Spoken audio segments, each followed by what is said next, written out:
guys, thanks for coming back. Remember, today we're not having any Bible study in church.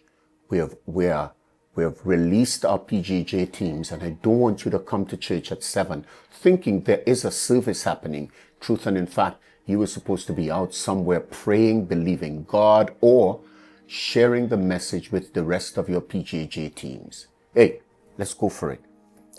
Chapter 1, 1 Peter chapter 1, verse 14. So it says, so you must live as God's obedient children. Oh my goodness.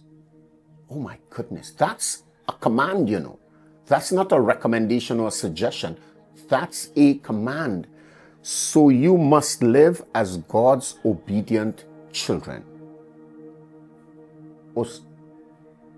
You thought we had options.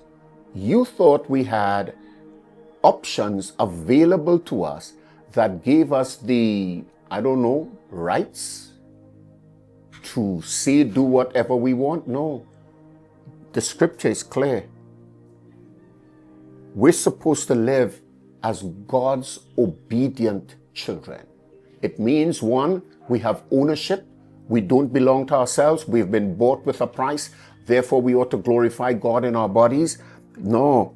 But also, not only are we children, or we are God's property, we're family.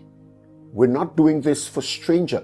What God has done is He's adopted us. What God has done is that though we were born in sin and shaped in iniquity, while our sins would have sent us to hell, God saved us. He loved us so much that He gave His only begotten Son, that whomsoever believeth in Him should not perish, but have eternal life. And once we've made the connection, then we're into the place where God wants us to be. Somebody says, if God saved me, then why do I need all of this obedience? He's already done it. You know what? I can provide a meal for you and you not eat it. My provision does not stop you from activating my provision. I could leave money for you, and in either your anger or neglect or naivety, never take a touch of that money. It doesn't mean I didn't leave it. It just means you never benefited from it. God provided salvation. It could be that you never receive Him or never look in His direction. While He may have provided it, you have not benefited from it. Come on. He did all of this so that we might benefit from it. And we're saying, and we're all thinking the same thing. God's intention is that we would come to know Him, whom to know is life eternal. So hear what it says in verse 14. Live as God.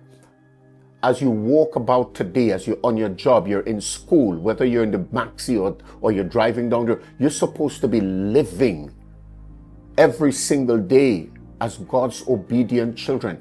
And I know what everybody is saying. Oh, but that doesn't tell me what God is giving me. God doesn't have to give you anything else. He's given everything already. If we don't access what God has given, that's not on God, that's on us. We're supposed to live. The emphasis is that we're supposed to live as God's obedient children. Walk out of your house this morning. Go do the will of God. And you say, but, I'm not an evangelist. Oh, yes, you are. Oh, yes, you are. You're a walking billboard for Jesus Christ. Not only the words, but you're like a neon sign. You're bright and shining. Live it out for Jesus Christ. Live it out. You walk across by your neighbor today. Watch over the fence if you have one and say to them, God loves you and you can't do anything about it because you're living like God's obedient children.